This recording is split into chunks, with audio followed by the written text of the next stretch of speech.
Apple company के founder Steve jobs, जो कि एक ब्रिलियंट लीडर रह चुके हैं, तो क्या ऐसा हो सकता है कि जो बातें स्टीव जॉब्स ने अपने जीवन में 50 साल में सीखी हों, वो आप सिर्फ 10 मिनट में सीख पाओ?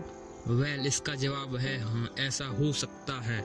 स्टीव जॉब्स ने स्टैनफोर्ड यूनिवर्सिटी में एक स्पीच दी थी और उन्होंने उस स्पीच में अपने जीवन की सबसे बड़ी लर्निंग्स को 10 मिनट में बताया था, 3 स्टोरी के माध्यम से। तो चलिए दोस्तों, स्पीच को प्रारंभ करते हैं। अपने मन को एक जगह एकत्रित करके इस स्पीच को सुनिएगा, क्योंकि ये स्पीच आपका जीवन बदल सकती है। तो चलिए स्टार्ट करते हैं। धन्यवाद। आज विश्व के सबसे बेहतरीन विश्वविद्यालय में से एक के दंत समारोह में आप सभी के साथ होना मेरे लिए सम्मान की बात है। मैं आपको सच बताना चाहता हूँ, मैं कभी किसी कॉलेज से पास नहीं हुआ और आज पहली बार मैं किसी कॉलेज के समारोह तक इतने नजदीक पहुंचा हूं। आज मैं आप सभी को अपने जीवन की 3 कहानियां सुनाऊंगा, ज्यादा नहीं, बस 3 कहानियां। पहली कहानी है डॉट्स कनेक्ट करने के विषय में। रीड कॉलेज में एडमिशन लेने के बाद मैंने 6 महीने के अंदर ही पढ़ाई छोड़ दी थी, लेकिन मैं 18 महीने के बाद तक मैं वहां किसी तरह आता जाता रहता। तो सवाल यहाँ पर ये आता है कि फिर मैंने कॉलेज क्यों छोड़ा? इसकी शुरुआत मेरे जन्म से पहले की है। मुझे जन्म देने वाली माता एक यंग ग्रेजुएट थी और वो चाहती थी कि मुझे कोई गोद ले ले, लेकिन इसी के साथ वो ये भी चाहती थी कि जो भी मुझे गोद ले वो कॉलेज ग्रेजुएट जरूर हो। और इस प्रकार पहले से ही सब कुछ सेट था। मैं एक वकील की पत्नी के द्वारा अडॉप्ट किए जाने वाला था, लेकिन जैसे ही मैं इस दुनिया में आया, लास्ट मिनट पर उन्होंने अचानक अपना मन बदल दिया। फिर उन्होंने कहा उन्हें तो एक लड़की चाहिए थी। इसीलिए आधी रात को मेरे माता पिता को कॉल किया गया, जो कि वेटिंग लिस्ट में थे, और उन्हें कॉल करके बताया गया कि हमारे पास में एक बेबी बॉय है, क्या आप उसे गोद लेना चाहेंगे? और उन्होंने तुरंत हाँ कर दी। लेकिन बाद में मेरे जन्म देने वाली माता को पता चला कि जिन्होंने मुझे गोद लिया है वो कॉलेज ग्रेजुएट नहीं है और पिता तो हाई स्कूल पास भी नहीं है, और इसीलिए उन्होंने अंतिम पेपर पर साइन करने से मना कर दिया। लेकिन कुछ ही महीने बाद मेरे होने वाले माता पिता ने वचन किया कि हम इसे कॉलेज जरूर भेजेंगे, और इस वजह से उसकी माता मान गई और फिर मुझे अडॉप्ट कर लिया गया।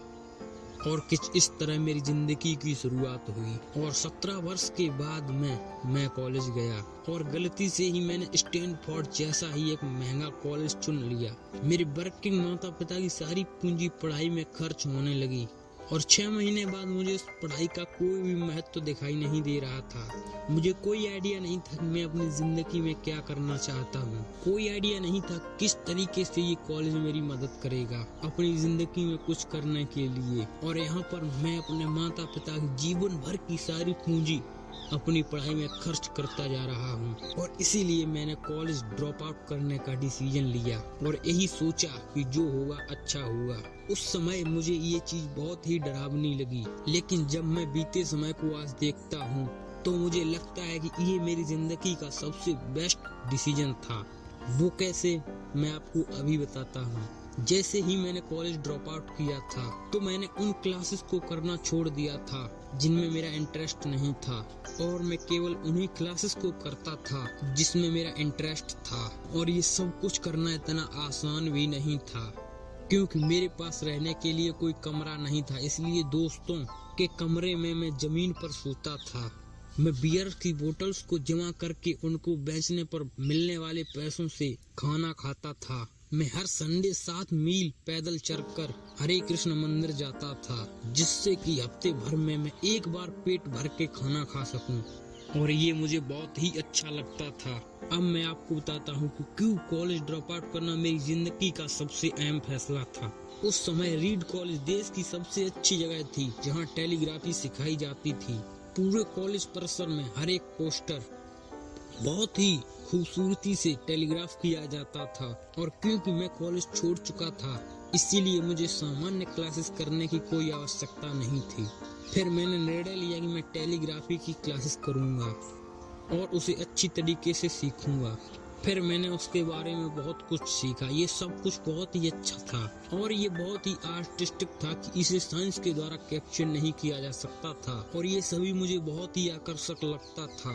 उस समय मेरा ऐसा कोई भी विचार नहीं था कि मैं इन चीजों का प्रयोग कभी अपने जीवन में करूंगा। लेकिन जब 10 साल बाद हम अपना पहला कंप्यूटर बना रहे थे, तब मैंने इसे मैक में डिजाइन कर दिया और ये बहुत ही खूबसूरत टाइपोग्राफी करने वाला पहला कंप्यूटर बन गया। अगर मैंने कॉलेज में केवल टेलीग्राफी में प्रवेश नहीं किया होता तो मैक में कभी भी मल्टीपल टाइप फेसेस या प्रोफेशनली स्ट्रेंड फॉर नहीं होते, क्योंकि विंडो ने मैक की कॉपी की तो दुनिया के किसी भी पर्सनल कंप्यूटर में ये सब नहीं होता।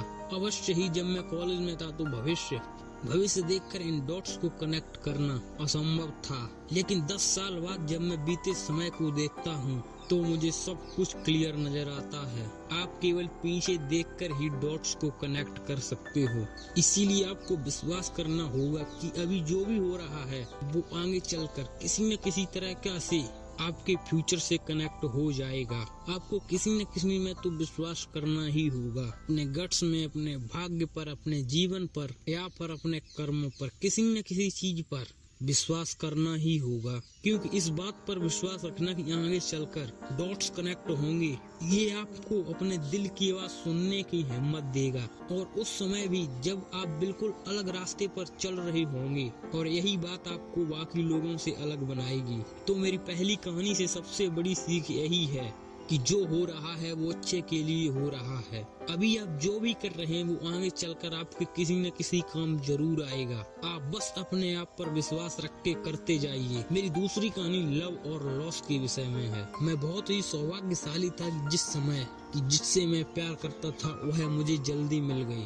बोस और मैंने अपने पिता के गैराज से एप्पल की शुरुआत की थी जब मैं 20 साल का था, और हमने बहुत मेहनत की और 10 साल में एप्पल कंपनी 2 लोगों से बढ़कर $2 बिलियन और 4000 लोगों की कंपनी हो गई। हमने अभी 1 साल पहले ही मैकिंटॉश रिलीज किया और मैं 30 साल का हो गया था और कंपनी ने मुझे निकाल दिया। आप सभी लोग सोच रहे होंगे कि अपनी ही बनाई हुई कंपनी से मुझे कैसे निकाल दिया। जैसे जैसे एप्पल ग्रो करने लगी, हमने एक बुद्धिमान आदमी को हायर किया जिसे मैंने सोचा कि वो मेरे साथ मिलकर कंपनी को आगे बढ़ाएगा। पहले 1 साल सब कुछ ठीक चल रहा था, फिर उसके बाद कंपनी के फ्यूचर विजन को लेकर हम दोनों में विवाद होने लगे और बात बोर्ड ऑफ डायरेक्टर तक पहुंच गई और उन लोगों ने उसका साथ दिया, और इस तरीके से 30 वर्ष की आयु में मुझे अपनी ही कंपनी से निकाल दिया गया। जो मेरी पूरी एडल्ट लाइफ का फोकस था वो खत्म हो चुका था और यह पूरी तरीके से मुझे बर्बाद करने वाला था। और कुछ महीनों तक मुझे कुछ भी समझ में नहीं आया कि मैं क्या करूं।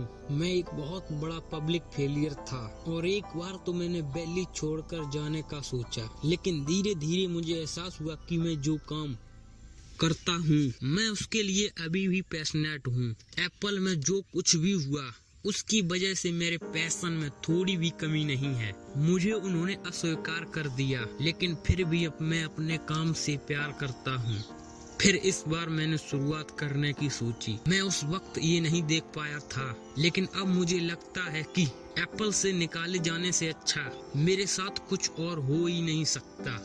सफल होने का बोझ बिगनर होने के हगलेपन में बदल चुका था। मैं एक बार फिर से स्वयं को बहुत ही हल्कापन महसूस कर रहा था और इसी आजादी की वजह से मैं अपने जीवन के सबसे क्रिएटिव पीरियड में चला गया। अगले 5 सालों मैंने एक कंपनी नेक्स्ट और दूसरी कंपनी सर्व शुरू कर दी, और इसी दौरान मैं एक बहुत ही अद्भुत महिला से मिला जो कि आगे चलकर मेरी पत्नी बनी। पिक्सर ने विश्व की पहली एनिमेटेड मूवी टॉय स्टोरी बनाई और आज के समय यह दुनिया का सबसे बड़ा एनिमेशन सफल स्टूडियो है। और एप्पल ने एक अप्रयास कदम उठाते हुए नेक्स्ट को खरीद लिया और मैं फिर से एप्पल में चला गया। आज एप्पल नेक्स्ट द्वारा विकसित की हुई टेक्नोलॉजी उपयोग करती है। तो यहाँ पर मैं पूरे विश्वास के साथ कह सकता हूँ, अगर मुझे एप्पल से नहीं निकाला गया होता तो ये सब कुछ मेरे साथ नहीं होता। यह एक कड़वी दवा थी, लेकिन मेरे विचार में मरीज को इसकी जरूरत थी। कभी कभी जिंदगी आपको इस तरीके की ठोकर मारती है, लेकिन आप विश्वास मत खोइए। मैं विश्वास के साथ मैं कह सकता हूँ, मैं सिर्फ इसलिए आगे बढ़ता गया क्योंकि मैं अपने काम से प्यार करता था। जितना अपने आप को जानना जरूरी है, उतना ही जरूरी है अपने काम को खोजना जिसमें आप सच में एंजॉय करते हो, क्योंकि आपका काम आपकी जिंदगी का बहुत ही बड़ा हिस्सा होता है। और वास्तविक रूप से संतुष्ट होने का सिर्फ यही एक तरीका है कि आप वो करें जिसमें आपका मन लगे और जिसको आप एक बड़ा काम समझते हैं। और बड़ा काम करने का सिर्फ एक ही तरीका है कि आप वो करें जो आप करना पसंद करते हैं। और अभी तक आपको वो काम नहीं मिला है तो आप रुकिए मत, उसे खोजिए। जैसा कि दिल से जुड़ी हर एक चीज में होता है, वो जब आपको मिलेगी तब आपको पता चल जाएगा। और जैसा कि किसी अच्छे रिलेशनशिप में होता है, और वो समय के साथ साथ और भी अच्छी होती जाएगी। इसीलिए इसे खोजते रहिए, रुकिए मत। मेरी तीसरी कहानी मृत्यु के बारे में है। जब मैं 17 साल का था तो मैंने बहुत पढ़ा था, यदि आप हर दिन ऐसे जिएंगे कि जैसे आपकी जिंदगी का आखिरी दिन है, तो आप किसी न किसी दिन सही साबित हो जाएंगे। और इसने मेरे दिमाग पर बहुत ही बड़ी छाप छोड़ दी। 33 साल से मैं हर सुबह उठकर शीशे में देखता हूँ और खुद से एक सवाल करता हूँ कि अगर आज का दिन मेरी जिंदगी का आखिरी दिन होता तो क्या मैं आज वो करता जो मैं करने वाला हूँ। अगर इसका आंसर ना होता है तो मैं समझ जाता हूँ कुछ न कुछ बदलने की जरूरत है। इस बात को याद रखना कि एक दिन मरना है। किसी भी चीज के खोने के डर को दूर करने का सबसे अच्छा तरीका है आप पहले से ही नंगे हैं। ऐसा कोई भी कारण नहीं है कि आप अपने दिल की ना सुने। करीब 1 साल पहले ही मुझे पता चला कि मुझे कैंसर है। सुबह 7 बजे मेरा स्कैन हुआ और उसमें साफ दिखाई दे रहा था कि मेरे पैनक्रियाज में ट्यूमर है। और सच कहूँ तो मुझे तो ये भी नहीं पता था कि पैनक्रियाज होता क्या है।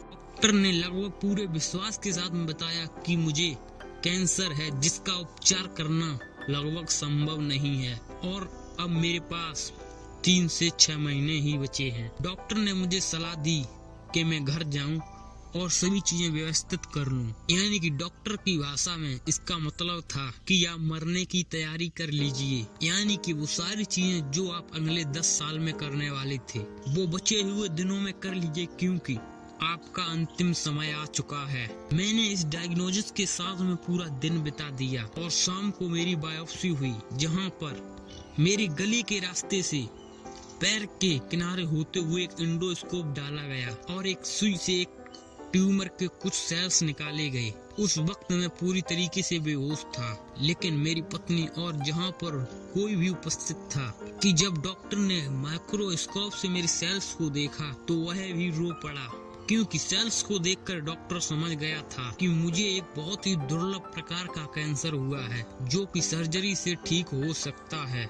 तो मेरी सर्जरी हुई तो सौभाग्य से अब मैं बिल्कुल ठीक हूँ। मौत के इतने करीब तक मैं पहले कभी भी नहीं पहुँचा और मैं उम्मीद करता हूँ कि आने वाले कुछ समय तक मैं पहुँचूं ही ना। यह सब देखने के बाद में मैं पूरे विश्वास के साथ कह सकता हूँ कि मृत्यु एक उपयोगी लेकिन विशुद्ध रूप से बौद्धिक संकल्पना है।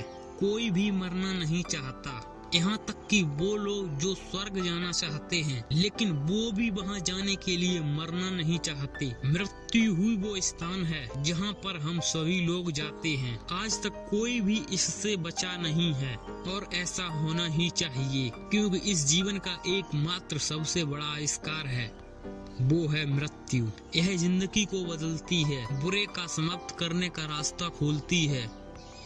अब यहाँ पर आप सभी लोग नए हैं और कुछ ही दिनों में आप सब लोग पुराने हो जाओगे और रास्ते से साफ हो जाओगे।